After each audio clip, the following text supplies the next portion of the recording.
Hey guys, we are back with some more Kingston Frontenacs franchise mode in Eastside Hockey Manager. And in this one, we are going to start the priority selection draft. In the last one, we almost completed the playoffs, and we almost won the championship, for that matter. But we have to do the draft before we can advance to the next game. So that kind of definitely was a buzzkill. But we're going to have to do the draft now because I don't want to skip this. So we're going to go to the draft and start it fast forward. Currently, our head scout is recommending Dennis Barnes. He doesn't look too bad, but he is not on our shortlist. And then Lucien Lavallee is also being recommended, but it doesn't look like he is on. Actually, he is. He is on our shortlist. So he may be someone we consider, but there's someone who's ranked higher who's also on our shortlist. Sawyer Simon. Got a 35 for hitting, 54 slap shot, 45 stick handling, 44 wrist shot. Great mental category. Okay physical category, I suppose. Let's see his history. 667 average rating, 85 points in 60 games in the GOJHL. So looking at Dennis Barnes again, he is our best option at this point. He's ranked 5 and he dropped to 19. And I do like the majority of his attributes. I wish his work rate was a little bit higher, but I think, especially given his physical category, is pretty good.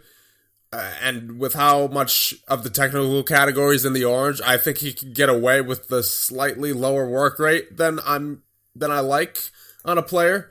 So Dennis Barnes, welcome to Kingston. So second round pick here, and I really like Sidney Mantha as a defensive player. He's got a bunch of technical category attributes in the orange. He's got a great mental category, and he's got some balance there in the physical category as well. I wish he had more speed, and when we compare that to Sawyer Simon, another player who I was interested in, he's really only an offensive player. He doesn't really have positioning or really any defensive attributes on him in the technical category. Everything else is in the red other than hitting and the shot and stick handling. Great mental category. Half-decent physical category, at least for this level. But I'm really liking the way Sidney Mantha looks here, so we're going to be taking Sidney Mantha with this pick. Welcome to the Kingston Frontenacs. So for our next pick, it's between Marlon Trudel and Barclay Maxwell.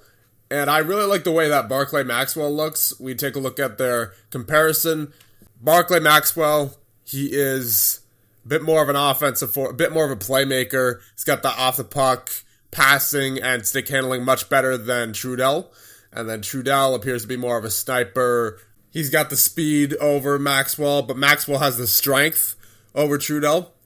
So I'm leaning towards Maxwell here. He's got the anticipation as well. And he's got determination, 80 determination. He's got better deflections than Trudel. So I'm really liking Barclay Maxwell here, and we are going to take him with our 4th round selection. Welcome to Kingston. So Trudel is actually still on the board here at 99, so I think we're going to take him, unless there's someone else that I like here. Yeah, there's no one else who I would say is better than Marlon Trudel.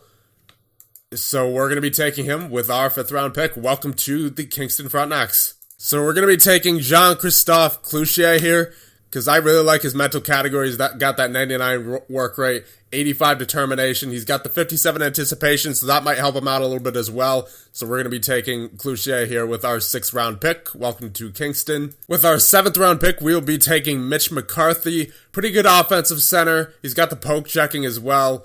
Stick handling's at 40, off the puck's at 38, face-offs at 50, deking 49. He's got a pretty decent mental category, 78 determination, 75 work rate.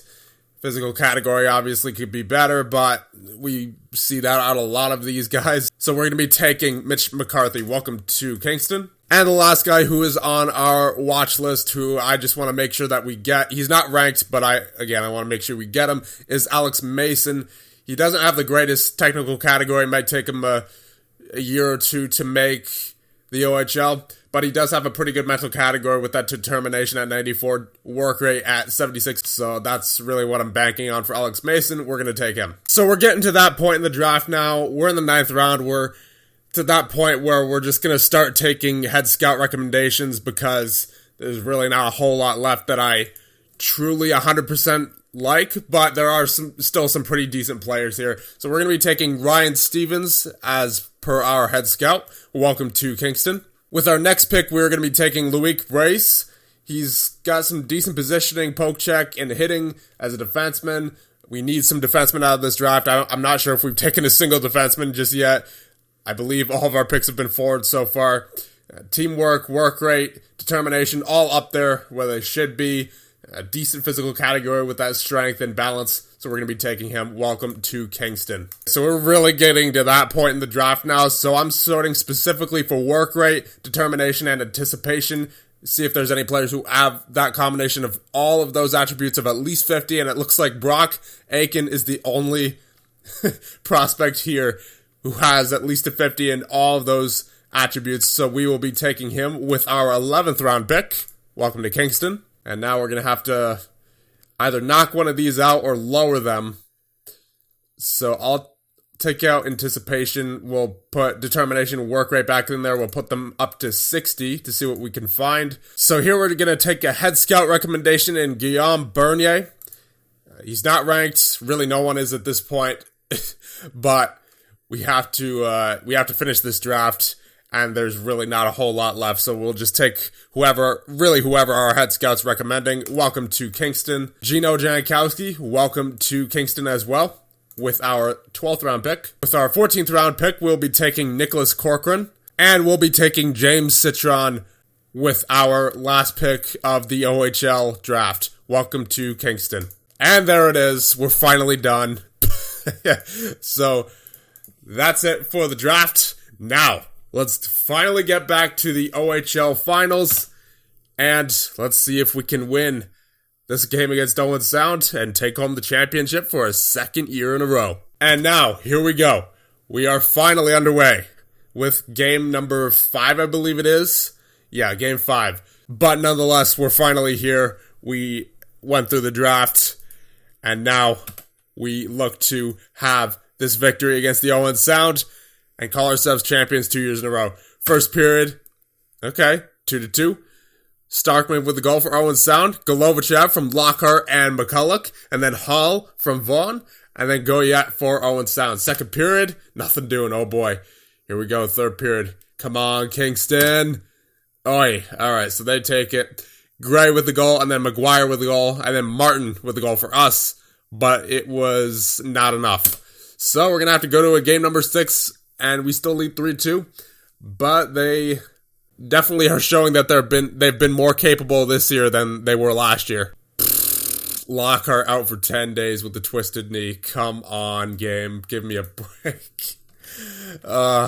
That's not good. Not good. The captain goes down with an injury, so we're going to have to put, I guess it would be Timothy LaPointe back in there. So we're getting Stanley MacArthur on the first line right wing. He is the closest player to Connor Lockhart that we have.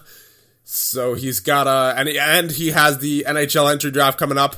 So we're going to give him the shot on the first line with McCulloch and Golovachev and Dugas in net as usual. Here we go. Game 6. First period. There you go. Morissette from Hall and Anderson, and then Rye from LaPointe and Derelict. Second period. Yeah, we lead 3-0 Hall from Anderson and Morissette. Third period. Yeah, we win for a second year in a row. Rye from Derelict and Golovachev. And we are the OHL champions back to back. Let's go. And fans celebrate winning J. Ross Robertson Cup for a second year in a row. Board delighted by Robertson Cup success. So we're going to check out the final stats for the playoffs, and then we will end things off. And in the next one, we'll get to the Memorial Cup and all the offseason stuff. Goaltenders, Ryan Dugas with a .902 save percentage and a .725 average rating in all 20 games played, and a shutout. Pretty good, especially since we got all 16 of those wins. And defensively, 20 points for Eric Anderson, and 9 for Jacob Murray, 8 for Pelletier, 6 for Rosen, 5 for Glover, 4 for Spencer in 2 games, 3 for Marino, and 2 for Nolet. And average rating-wise, Spencer with an .850, Eric Anderson with a 775, and then a 694 for Glover, a 685 for Murray, a 673 for Pelletier, a 664 for Marino, a 635 for Rosen, and a 617 for Nolet. Forwards, Connor Lockhart led for goals and points with 31 points in 19 games. 23 points from Martin, 22 for McCulloch and Nussbaumer, 20 for Golovachev, 17 for Berry, 16 for Hall, 15 for Derelick and Vaughn, 10 for Rye, 8 for Lapointe and Morissette, 5 for MacArthur. Everybody else didn't play. Average ratings, most of them were a 7 or above, and even the guys who weren't a 7 were at a 670, somewhere in that range, so that's not that bad either for this level. Connor Lockhart with a 795 average rating, 775 for Berry, 770 for Martin, 760 for Vaughn, 755 for Hall, 745 for Golovachev, 730 for McCulloch and Nussbaumer, 721 for MacArthur, 7 for Mark Morissette, a 673 for Lapointe, and a 670 for Derelick and Rye. Everybody else didn't play. So there we go. There are the stats for the Year 4 playoffs. And in the next one, we'll get to the Memorial Cup, all the off-season stuff. And let me know what you guys think of your OHL champion, Kingston Frontenacs. And I'll see you guys in the next one.